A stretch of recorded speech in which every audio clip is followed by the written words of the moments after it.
Assalamualaikum warahmatullahi wabarakatuh.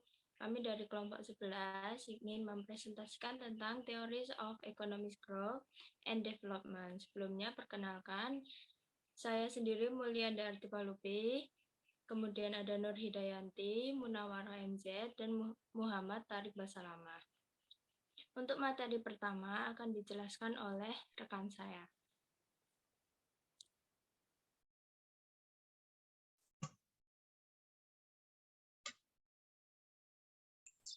Untuk latar belakang, jadi dulu beberapa penganut aliran-aliran ekonom dan para pemikir ekonom itu sudah mencurahkan pemikirannya mengenai pertumbuhan dan pembangunan ekonomi ini sendiri.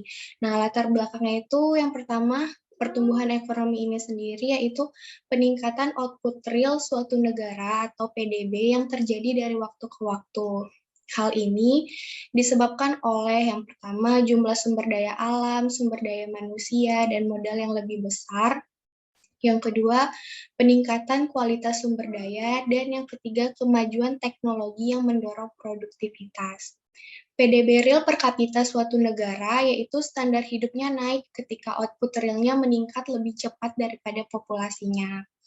Yang kedua, yaitu ada pembangunan ekonomi, yaitu merupakan proses di mana suatu bangsa meningkatkan standar hidupnya dari waktu ke waktu.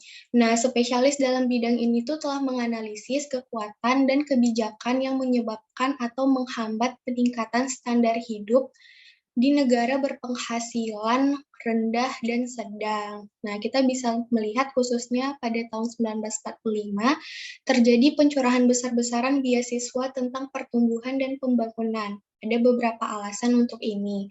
Yang pertama itu pertumbuhan ekonomi sangat bervariasi antar negara. Ini tuh bisa kita lihat seperti cepatnya pertumbuhan ekonomi di suatu negara itu berbeda dengan di negara lain. Yang kedua, negara-negara industri maju telah mengatasi akses terburuk dari depresi bisnis melalui kebijakan stabilisasi dan pasar yang lebih fleksibel. Dan di sini tuh lebih menekankan ke bagaimana cara untuk mencapai pertumbuhan ekonomi yang lebih tinggi.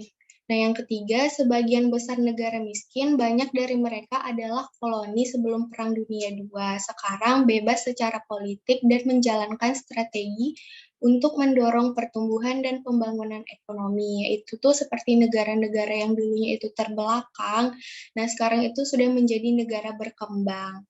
Yang keempat, runtuhnya sosialisme Marxian di Eropa Timur dan Uni Soviet telah memusatkan banyak perhatian pada pertumbuhan dan pembangunan di kawasan ini.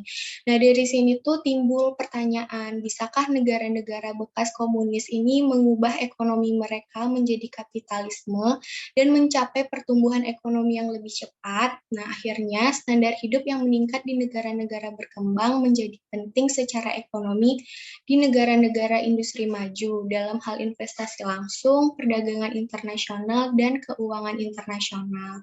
Baiklah, materi selanjutnya akan disampaikan oleh rekan saya.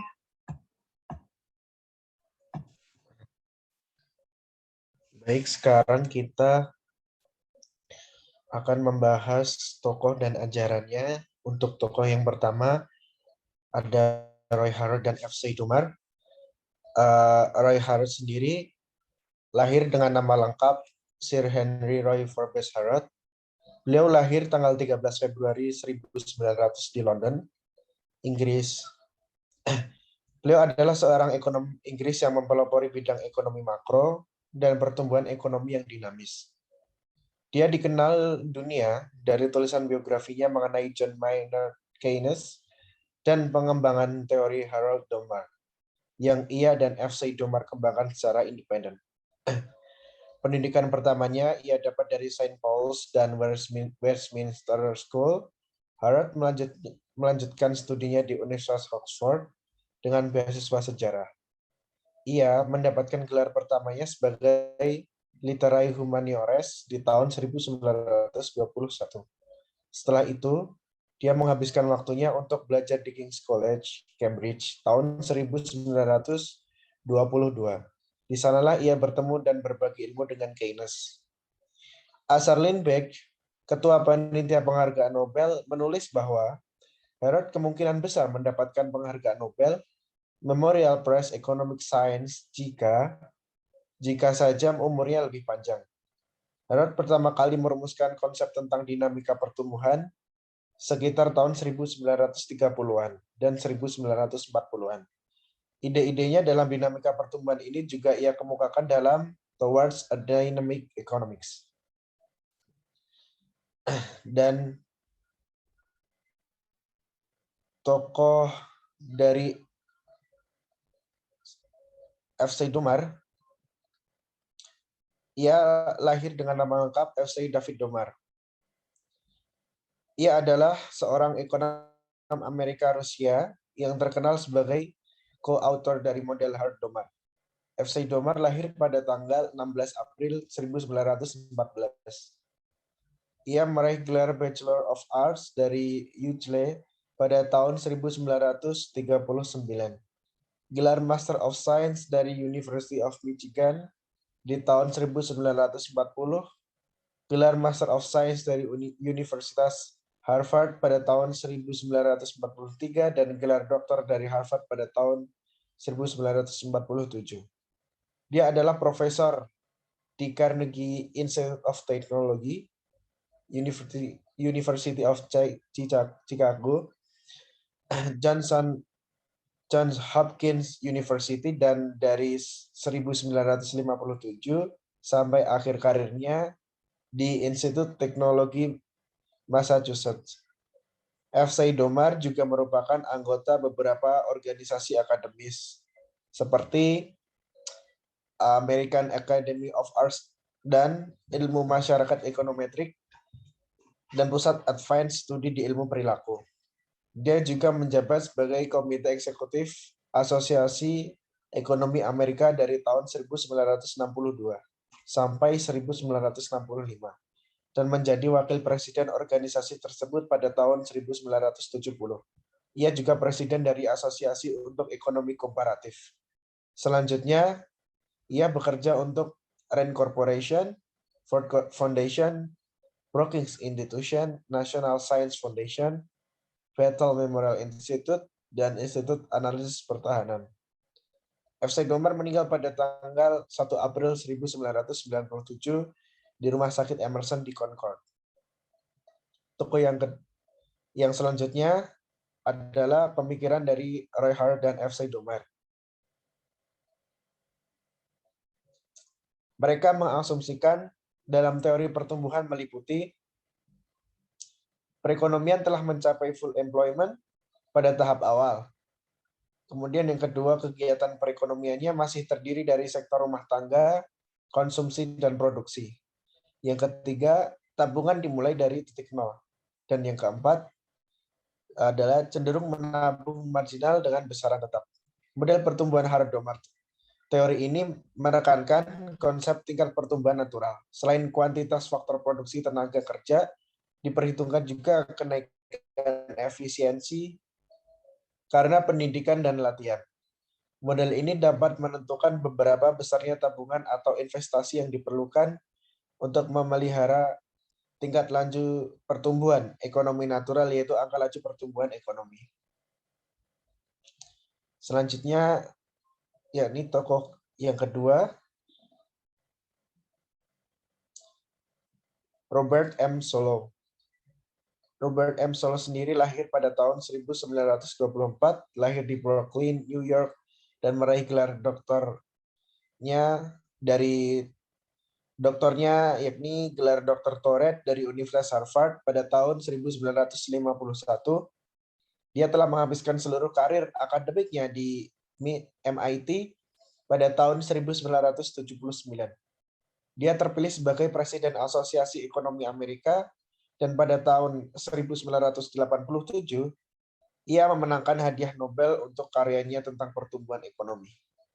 Tak hanya sebagai ekonom senior, Solow juga menjabat berbagai posisi di pemerintahan, termasuk menjadi Dewan Penasihat Ekonomi pada tahun 1961 sampai 1962, dan anggota Komisi Kepresidenan tahun 1968 sampai 1971.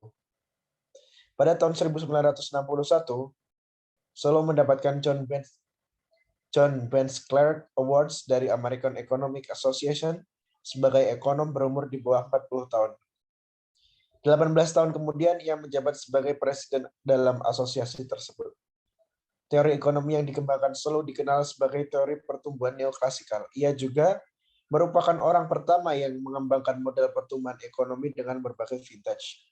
Melalui model yang ia buat, Solow menghitung bahwa sekitar 4/5 pertumbuhan yang ada di Amerika Serikat dipengaruhi oleh proses teknik. Selanjutnya, yakni gagasan Robert M. Solow antara lain tahun 1987 melalui teori yang ia kembangkan, Solow mendapatkan penghargaan Nobel di bidang ekonomi. Dan pada tahun 1999, Presiden Bill Clinton memberikan penghargaan National Medal of Science kepadanya. Kini ia bekerja sebagai dosen di Massachusetts Institute of Technology atau MIT dan Sloan School of Management, sekaligus menjabat sebagai presiden di Carnot Center for Economic Studies yang ia dirikan pada tahun 2000. Ia dipercaya sebagai ekonom untuk perdamaian dan keamanan. Ia juga menerima gelar doktor ilmu pengetahuan dari Tufts University pada tahun 2011. Pada tahun 1956, Solow menerbitkan analisis berpengaruh terhadap pertumbuhan ekonomi. Ia berpendapat bahwa pertumbuhan ekonomi adalah rangkaian kegiatan yang bersumber pada 4 faktor utama, yakni manusia, akumulasi modal, teknologi modern, dan tentu saja hasil atau output. Adapun pertumbuhan penduduk dapat berdampak positif dan dapat berdampak negatif. Selanjutnya pada tahun 1956, Solow menerbitkan analisis berpengaruh terhadap pertumbuhan ekonomi. Ia berpendapat bahwa pertumbuhan ekonomi adalah rangkaian kegiatan yang bersumber pada 4 faktor utama, yakni manusia, akumulasi modal, teknologi modern, dan hasil output sendiri. Selanjutnya akan disampaikan rekan saya. Baiklah, untuk tokoh yang ketiga ada Joseph Alois Schumpeter. Joseph lahir tahun 1883 dan meninggal pada tahun 1950. Ia merupakan putra seorang pembuat kain, lahir di Provinsi Moravia, Austria, yang sekarang menjadi wilayah di Republik Ceko. Selain itu, Joseph juga mengenyam pendidikan hukum dan ekonomi di Universitas Wina. Ia berlatih hukum selama beberapa tahun, mengajar ekonomi politik, dan pada tahun 1913 dan 1914 ia menjadi profesor pertukaran di Universitas Columbia. Joseph juga menjabat sebentar sebagai Menteri Keuangan Republik Austria pada tahun 1919.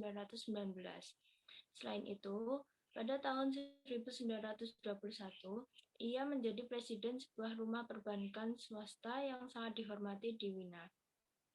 Ketika bank itu runtuh pada tahun 1924, setelah inflasi besar di Jerman, ia kembali ke dunia akademisnya dan menerima jabatan guru besar di Universitas Bonn. Dari tahun 1932 sampai kematiannya, ia mengajar di Harvard, dan ia menjabat sebagai Presiden Asosiasi Ekonomi Amerika, ekonom kelahiran asing pertama yang mencapai perbedaan ini. Karyanya yang terkenal yaitu The Theory of Economic Development pada tahun 1911, kemudian Kapitalisme, Sosialisme, and Demokrasi pada tahun 1942, dan ensiklopedisnya yaitu History of Economic Analysis pada tahun 1954 yang diedit oleh istrinya sendiri setelah kematiannya, merupakan monumen pencapaian ilmiahnya yang besar. Untuk selanjutnya yaitu ada ajaran Joseph.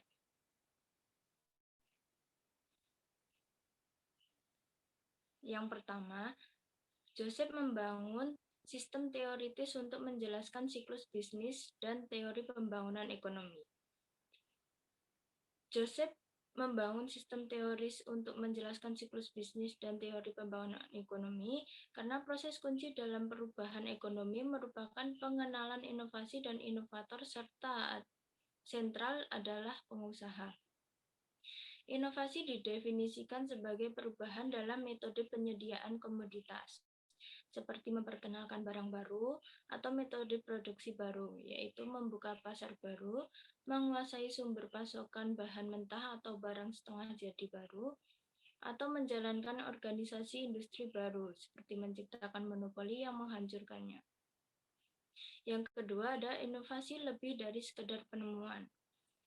Hal ini dikarenakan penemuan bukanlah inovasi jika lahir sampai mati tidak digunakan. Suatu investasi menjadi inovasi hanya jika diterapkan pada proses industri.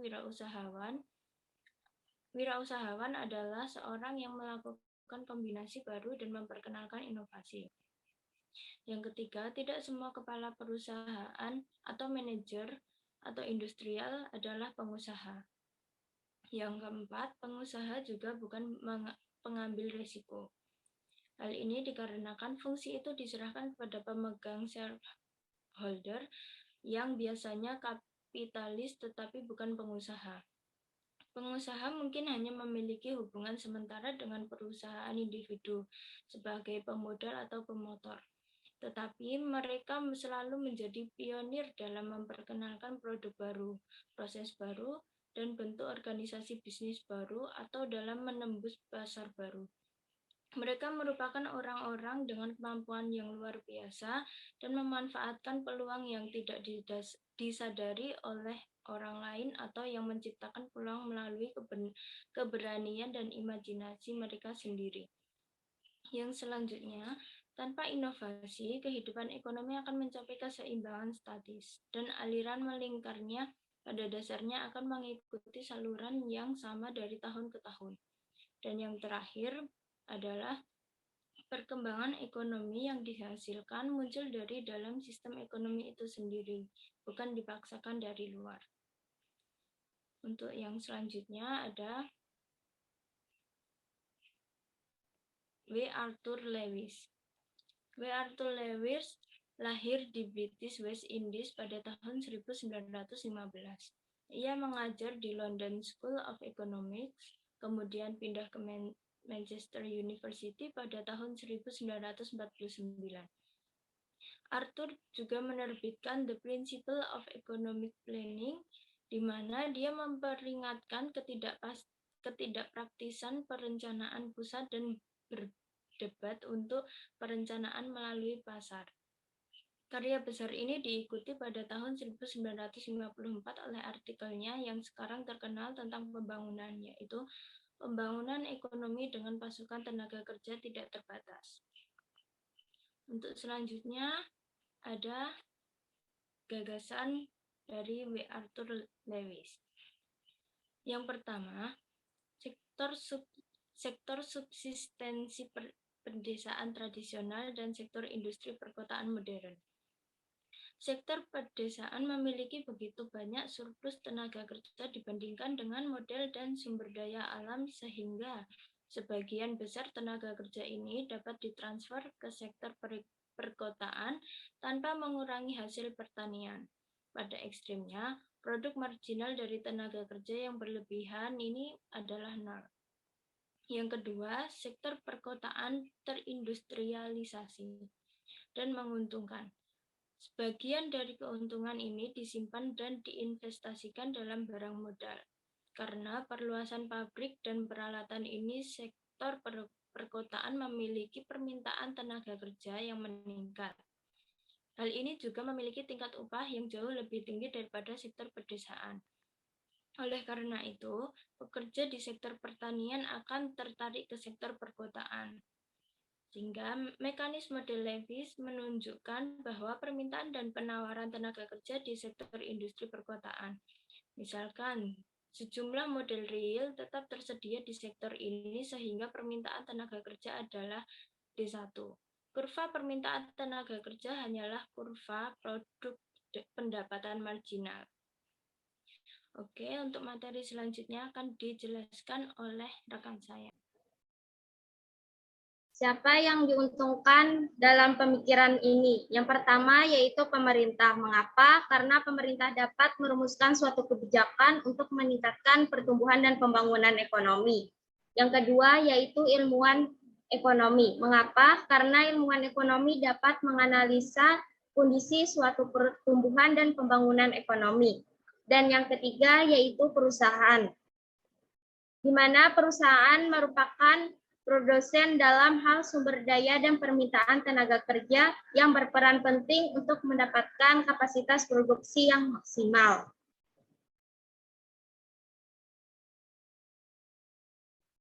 Kemudian kontribusi teori pertumbuhan dan pembangunan ekonomi yang pertama yaitu the growth of the theory slow, di mana dalam jangka panjang tingkat tabungan dapat menentukan modal dalam proses produksi. Maknanya semakin tinggi tingkat tabungan, maka semakin tinggi pula modal dan output yang dihasilkan. Sedangkan dalam jangka pendek, peningkatan tenaga kerja dengan persediaan modal tetap menghasilkan hasil yang semakin berkurang, seperti halnya peningkatan modal dengan jumlah pekerja yang tetap. Yang kedua yaitu economic development in business fluctuation. Ketika yang lain menganggap penduduk sebagai aspek sentral dalam proses pertumbuhan dan pembangunan ekonomi, teori ini berpandangan bahwa pertumbuhan ekonomi sangat ditentukan oleh kemampuan kewirausahaan. Karena mereka berani berinovasi dalam aktivitas produksi dan merupakan salah satu proses kunci dari perubahan ekonomi. Yang ketiga yaitu teori Harrod dan Domar. Dalam teori ini perlu adanya pembentukan modal atau investasi sebagai syarat untuk mencapai pertumbuhan dan pembangunan ekonomi yang mantap atau teguh. Bila pembentukan modal telah dilakukan, maka perekonomian akan sanggup memproduksi barang-barang dalam jumlah yang besar dan dapat meningkatkan kapasitas produktif ekonomi dan meningkatkan tingkat pendapatan yang potensial.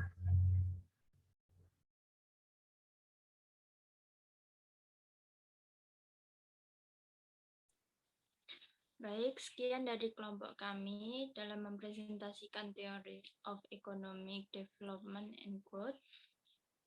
Banyak salahnya kami mohon maaf. Sekian, wassalamualaikum warahmatullahi wabarakatuh.